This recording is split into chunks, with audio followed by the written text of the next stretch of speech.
Nella NG officiel. Nella NG. Écoute, like et abonne-toi à Nella NG officiel sur YouTube. Nella NG officiel. Pour l'actualité musicale congolaise, art et divertissement, écoute la voix d'or. Nella NG te dit toutes les vérités. Darling Palata aleki nae et pas Aïcha Okoko. Apesi a vie nae lokola acteur to actrice nyonso azana droit ya opesa a vie nae na maambu oye a omona parce que baza na misu baza pe na cerveau bazo réfléchir apesi a vie nae parce que place nino problème ebimi place nino yo bato baza d'accord na été bato ebele en tout cas ba commenter ah naza famille libota en tout cas lobi bien naza famille naza les abakouk en tout cas lobi bien mais na moni ba live na TikTok et bandi lisusu ba live et bandi lisusu pourquoi et bandi lisusu parce que ils ont un point moko oyo ba selon ba lisusu parce que au moni que moni mutu na mutu ana nenga moni la makamnaye na munoko darling. En tout cas, moi, na bato aza au milieu du village, à respecter la belle vie, à respecter capé si là, à lingara bango mi balé, à loba qui on pas à qui peut clair.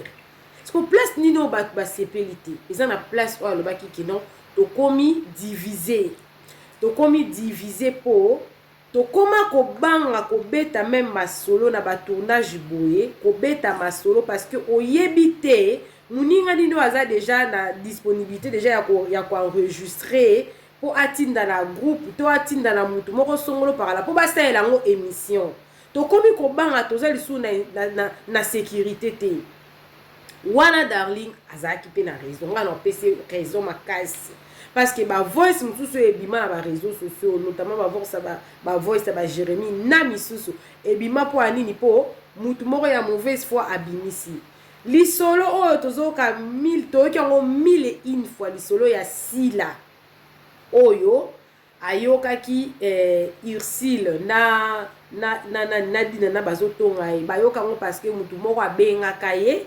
atiki polele po ya yoka masole bandeya kobeta kuna ndepe ebenda oyo mais darling azalaki clair na maloba na ye lobi que bazana ba comédien fan yi aza na comédien fan te parce que si vous êtes comédien vous avez na belle vie na sila malgré sur le plan public comme ça balakisa batu te ki basolaka alpe kende kutu musika lobi que yana batu mususu basolaka na bango balinga ba mokile bate ki basololaka lokola moi mokile pesa moi tendance mo be ki basolaka te balingi be mokile bate tika na ngo peka bongo aloba ki pe loko wana. Si qu'on place nino bango ba yokanelité ou ebemi sous polémique bomoni photo mama Thérèse bomoni photo sous ya bijou la reine et ça place ou aloba kike ba comédien fan ba comico finga baninga na bango mususu likolo mutu mususu parce que lingi appartenance na famille moko bo atanga ki même pas kutu komba famille ba komiko finga bango ba défaut ya banzoto na bango. Si ko bato ba yebi o ba finga ka défaut nzoto tu te yebi ke bijou la reine de a finga ki si la des fois nzoto na ye et puis ba voice ebimaki a s'excusaki alobeki ana problème na été parce que mon ende ba telemela ki ye de comme peu ko ba ma campagne mobile na ye di campagne silaki siko bato ba ko kotsa mama Thérèse na makambo po ya saline tangu ya évoquer loko wana lobi que alobi tout monde ba comédien fan mususu aye pour ka sepelisa place moko boya zoluka peut-être rôle to peut-être un kunande tendance ils ont payé ça que c'est là-bas qu'elle aime et tout akoluka afinga muninga tout monde ndenge ba finga ni ba des fois banzoto et tout ba tout bango mo ba komi kokoma na ba commentaire na live mo na participer qui lobby na TikTok déjà que non maman Thérèse ape afinga belle vie ah na bandis ko koluka émission wana oyo soit disant maman Thérèse a finga belle vie. Na lande émission les émission moi il y a 7 mois passé. Il y a 7 mois passé na ebi ke batu passé la émission na ba live ke ezongi poani pour maman Thérèse aloba ki vérité. Ezata na vidéo mon côté oboya ko bimisa so ki maman Thérèse alobi mabe ya belle vie. Azati maman Thérèse aponaka na ete ke ko baki ka poni kaza ba coupe pour ezaki alaleka boala muki albi ka komia bako te. Elle s'était sentie rejetée quelque part. Elle s'était sentie rejetée. Au préalable pour elle, elle s'était dit qu'il n'y avait pas de problème. Mais elle s'était sentie rejetée. N'habite son mon émission ngo na luka ngono parce que natala ki ango lelo kaka. Avant na yane pour avant na yo seule émission ta on a mon bando ba ke no yo zo lo ba bongo bijou la reine mutafinga e boy et bongo Theresia. Mais le campé à bijou la reine on a déjà pe si ba résoudre déjà problème on mais pour mes arake ce qui m'a cambé comme ko bima boy. Il faut déjà qu'on luka pour arrêter en bien avant. Parce que bandaraka muke boy ko oh maman Thérèse a pas finga ki na émission ngwawa. Émission ngo ezali awa. Nazo luka même parti en o ya bandaya koloba makambo ngo. Après ça qui justement quoi a raison na pourquoi est-ce que a joua kali sous c'est pas belle vite. Mais ko finga belle vie na be mission nyonso asala maman Thérèse a tika lo finga tout a commencé là. Tout a commencé là. Et bandaki ba série oyo d'Acosta a outé kobala. Tanga sale mission na après ça qui ba raison na pourquoi est-ce qu'elle invité qui silaté. Après l'équipe nango, après maman Thérèse, je crois émission ça 7 mois passé. Aya ko sale émission, aya ko pe sa raison ni oya joua sous c'est pas belle vite. Émission wana et me marka ba live. Donc en fait nous allons comprendre ce qui mutu moko asali mabe par exemple côté à ba belle vie, il faut pas luka mutu moko ba ko accuser pe kota sila ka sala mutu be. Non. Personnellement ngai ne la chou. Na condamna mutu te na appartenance na e.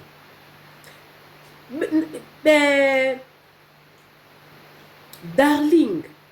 Alors ben lo moko très important ngape na loba ngo pe mingi.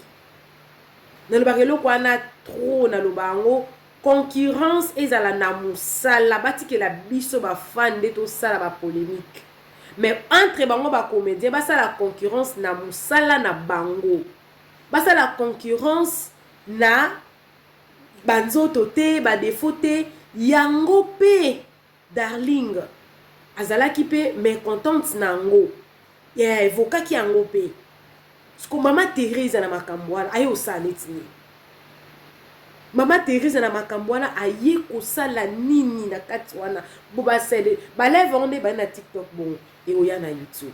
Mais toyeda na ba preuve que mama Thérèse atika lo fi na belle vite. Na éviter so partir ngo. Faut y bisa ko so na bombi $5,000 place boy. Donc on a besoin de savoir Lisa, on a besoin de savoir ça. C'est là, nazo luka partir ngo. Na luka ngo po na bino. Na landa ki ngo air moko boy. Tanga za ko expliquer. Voilà. Nazo si moi mukie tolanda. C'est du vrai. Ouais, merci. La famille bote ke finga nga lelo, mais na bika baku ki ebete na maboko. Donc dès na saka, bienvenue pour baku. Na sala bienvenue te pa ba famille bote. Oh. So nga ba famille bote ba sala nga tsoki na kata groupe na ba. Oh. Sika boy. Po ba tumiso ba komene nga ba sala nga ba analyse, o Thérèse alingi na komba famille bote tete na ki ko éclaircir bato.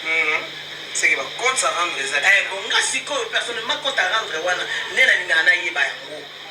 Sam. Nena ngana yeba yango. Po to tina belle vie, tant on a so comme on bloque à top vision, Thérèse a tourné à cadeau, tu as des bakata tout qui mustika ba ngirenge ko tourner. Mais ça ça li belle vie TV. Pour ça ba film belle vie TV. Du coup na mona nani indifférence mo bekota. Indifférence mo bekota. Du coup franchement, indifférence mon bekota. La comprenez en côté. N'a pas mouton bête à côté tchanga na film. So comme on est ça au tchanga ou tchinga. Est-ce que on est tchanga té ou tchanga té. L'indifférence on a pas la garda facile là. Donc la garda facile là. To lukaka to ebelo koni c'est pas ça kana. To tskalo ebalo ko ngote. Na eko comprendre ba inaka ngande po na likambo o. Nzoka likambo peut on les émission peut na kumisa bango mais le point les cas d'émission peut 15 minutes ça évite so bino pe bocha kelo kwa bango beaucoup d'émissions à 15 minutes sur un sac et pas assis là. Bochango, autant sur la fin de la belle. Si les gens ont pour famille, avant d'aller quand la belle vie, il faut la scène la belle vie, pardon, la public. Tu n'as pas fait ça. Oh, tu n'as pas fait pendant la nzala. Non, ça, vous pour ça, belle vie, ma belle. Tu n'as pas fait. Non, ça, vous pour ça, belle vie, ma belle. Bon, on est bon, il va m'appeler dans la salle à belle vie. Mais tant qu'il y a la salle prochaine, n'a rien. La salle, il m'a bien à mon côté pour monter. Non, c'est un pardon. Est-ce que vous voilà. Parti yango yango yo. J'espère que bolandi. Notre que nous sommes qui bolande sommes qui émission oyo. Et ça la émission est belle. Mais Maman Thérèse atkala oloba mabe ata moko ya belle vite pour ceux qui mutu moko aleki alobi ke non et comme ya kofinga na ba défaut banzoto botiaka Maman Thérèse na kati. Il y a attitude il y a Delphine comment me dire sur la paix il y a sur en tant que grand tiers comme là opère non grand à comment dans ça la beauté pour éviter comme ça ba on de bébé comme dans ça so ba on de ce que va approcher même ça il y a tel campo ça que ça bouiller biso so ba bien vraiment merci beaucoup merci. Je pense que partir en boyo qui en bien Maman Thérèse a azwa position na po à la muka na butu tonga la muka habité na combien bakou na comme la non a constater qui indifférence déjà côté mususu yemo ko tapisi da ba raison nga na ko compléter l'été et ça émission mon côté où Maman Thérèse a sala afinga belle vie défaut physique na exacté ba makamba ko finga ba défaut physique oyo ya batu ezaka bijou la reine muta sala kiango et puis asengela ki on peut pardon aloba kaza likamuna silate na ba chroniqueur mususu o ba finga rapé belle vie ba sala ka banalise ba oloba pima ka on peut ya belle vie mais beaucoup de Maman Thérèse na carte pour que non Maman Thérèse a pe non pourquoi so likambo ezaka ka so balinga justifier mutu mobo ya famille libota il faut batia mutu mo ya les abakou pour ça la moi balance non il y a pas balance. Il n'y a pas balance. Maman Thérèse Azaki n'a droit na ya kolobelo ko asepel na ngote. Na tout en respectant belle vie mais tout en gardant aussi ses droits. Regardez au nom nga pela za mukolo. So mutu moko lobsanga te, so mutu moko kipanga te, so mutu moko salanga beauté. Pourquoi je vais aller forcer là-bas? Elle a compris ce qu'elle a compris. Maman Thérèse Azaki moi la mukiete. Je pense que Zala qui la seule émission où il y a Salaka lobby clairement qu'est-ce qui s'était réellement passé. Ok, Batouba, mon arrêt sous na belarte. Mais après, ce qu'a l'émission a commencé l'émission il y a kokumisa, ba abakou, il y a kokumisa, place au bazo pesa rôle à chaque fois. Et ça n'a d'âge moro, mais ça coûte à d'âge té. Dans mon coûte la fois passée na TikTok, Coca na barre à ma tête. Et ça sont qui 2000 francs. Car les mêmes Coca na restaurant moro na ville. Et comme ils sont qui 3500. Car les mêmes Coca wana sont qui na hôtel du fleuve. Et comme ils sont qui $5. C'est-à-dire que même les locaux na différents endroits ils ont a pris mon côté. Ceux qui Maman Thérèse se sentir le bienvenu dans la belle vie. Azalaka on a bega pour passer parole. Non, azan a droit. Et je ne pense pas que Koya ya darling pala tande au bote sous moto mo repela ke non bino bozo le belaka ka bijou parce que aloba ki yango preuve ane que émission na bijou asala ki alongola ki yango na chaîne et asala ki ba vocal mais monsieur salema ki songolo parala ngape na sala ki émission pour asanta ki ke précieux zwa ki e makasi asanta ki yango non ngamo elo mo na comprendre kimia ekokota te tant que mitema bato eza ya kozoka kimia ekota ndenge nini ekokota te neti ngai okoki koampeshe ngai na ya osala analyse likola likambo te na osala parce que to on a moni ke bandi koatake Maman Thérèse non bobuni boza na monopole te boza na monopole te ye moko nani soki bijou la reine aleki asali challenge kuna na TikTok apona ceux qui quitte ceux qui net quitte nene atie belle vie na sima ye bijou la reine la sala mobilité bato bakomi na koloba yango oyo ozala na mobali te kite wana baosala yango soit papa soit mama soit mobali ye aza marié soki aza marié neti kite naki otia sila na kite nanga non otia mama nanga te papa nanga naki otia sila non asali soki challenge dana baosalaka kite oyo kitatie belvi na sila donc c'est à dire qu'il y a d'autres personnes baza pour bafinga bango balobela bango mabe mpona soit disant motu moko non. Darling azaki na raison nga na rejoindre complètement et puis Darling azaka vrai même bata ba rôle ba pesaka azaka vrai ajouaka bien azaka vrai na ba rôle na ya zwaka tanga l'équipe émission alobi ye aza partout a respectaka si la respectaka belle vie mais azo complaindre na ba ndeko na ye ba comédien o ba se constituer ba comédien fan ok zake po abondela batia na rôle fois finga kotoyo ale bino su ba fan boye lisusu eza bijou ale bongo mama Teresia makamo bijou asalaki ekoleka ye mona pona ye tant to sa lelo mabe to eba ke otikalaka biso mama Teresia mukolo une expérience makasi ayebi que les paroles s'envolent, les écrits restent ayebi mikolo kutuko les écrits te me commander les vidéos les audios restent akolo ba mabe moko belle vite pour ekange na po maloba ki nde vérité ce qui est le réseau tout c'est les autres déranger aloba te po na obanga banani o bijou asala ki zalaki injure afingaki atatanga yaki po ya ko justifier ngona bande mo mais tanga santa ki pression pour likama makolo soso wana e boyebi place ebimaki bebi no mo place ebimaki alors les débats stériles likolo po muto bino mo comme ko petite ba le kasu be miso donc mutu mo kaza na drôle surtout peut pas aisha ko penza mutu mo ko le kate miso mo ko te boye asala te émission ne sala be missionnaire teto e lo ba matito sala po e ko sala kaka ekosala kaka isa passe mais mama Teresia atikala ofinga belle vite ce qui boluka bo se justifier pour banda sou ba débat mususu na comment peut-être ya sila to les abaku et puis Darling alobaki yango pété na intention moko ya ko créer polémique alobaki yango po akebisa bandeko na ye ba comédien ki bazo sala mabe baosala mabe na ndenge bazo se constituer yoza artiste oza actrice oza acteur ozo se constituer fan ya mutu moko ka na théâtre wana pour na position en fait pour na ngai Darling a classé qui même na ba mama Teresa na kati ya débat wana oya sala elle était vraie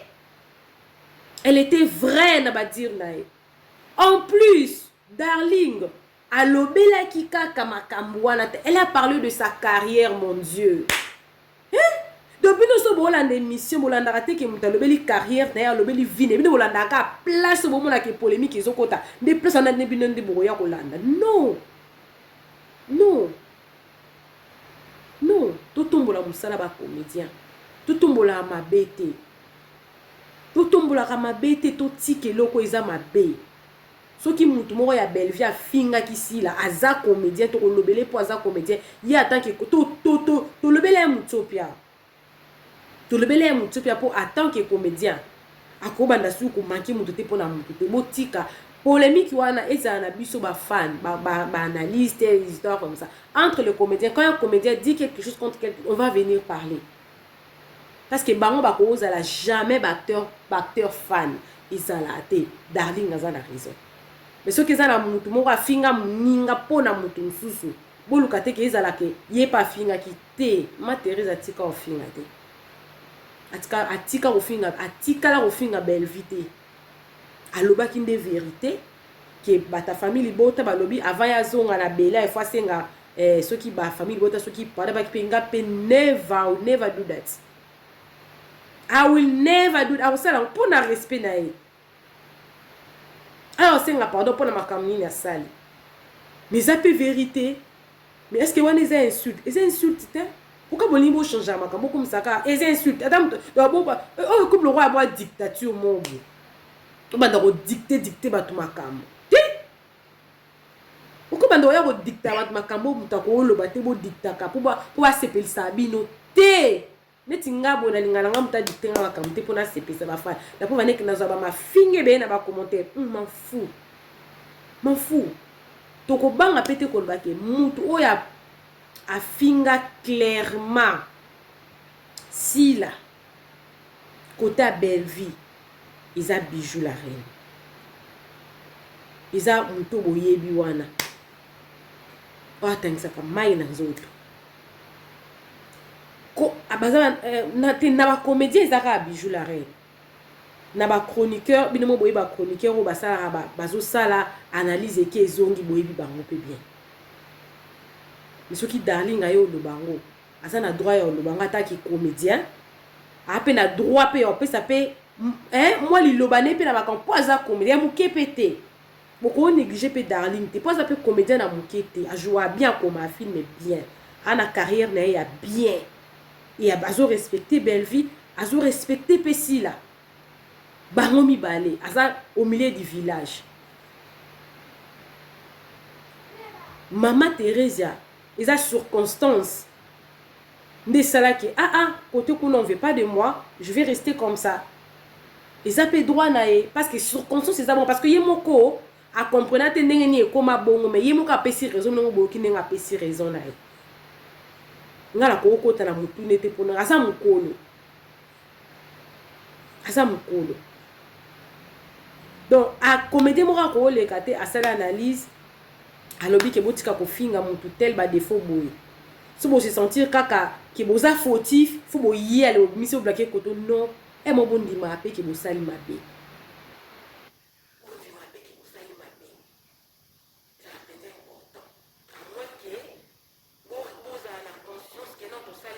mais ceux qui appellent ma base ya bomso toujours monde c'est ngabo no yana ngakolo no yana ngakolo ngolo bango pe bien na depuis bandeti suka na lobi na et ça non ngapé beaucoup tu peux appeler ça on appelle sa vie na ngate on peut sa vie na botika ma Thérèse kimia botika e kimia afinga Belleville pona sila oya salaka akumisaka na esi la place au bapesier place bapesier valeur à se sentir aimé chéri et comme à débattre to petit peu mutu akumisa belle vie okumisa belle vie mais beaucoup mi c'était pour finga sila te voilà ndete ndete ndete na non seulement si la qui que ce soit okumisa mninga te pour finga mninga msusu te to se respecter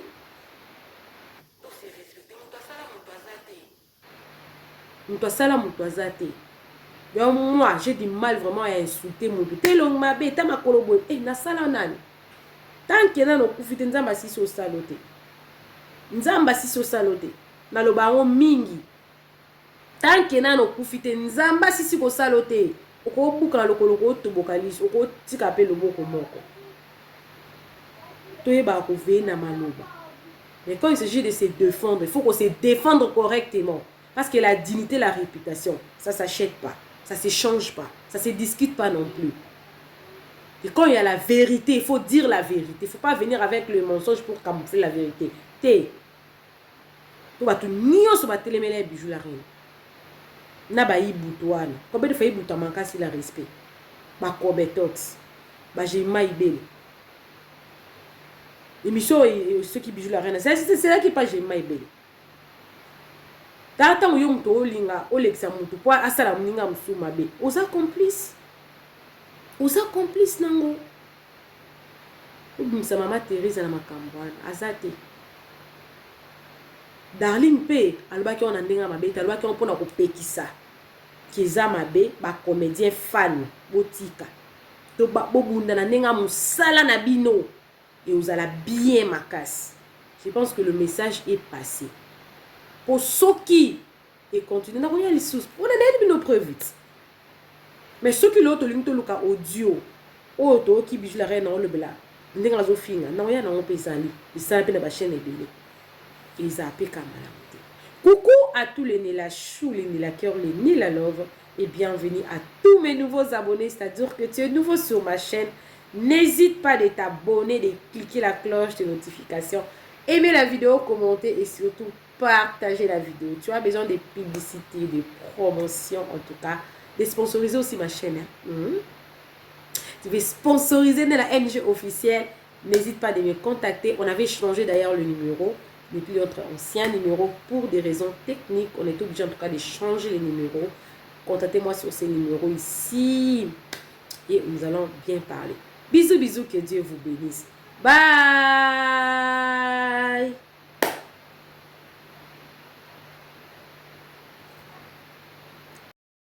Nella NG officiel. Nella NG. Écoute, like et abonne-toi à Nella NG officiel sur YouTube. Nella NG officiel. Pour l'actualité musicale congolaise, art et divertissement, écoute la voix d'or. Nella NG te dit toutes les vérités.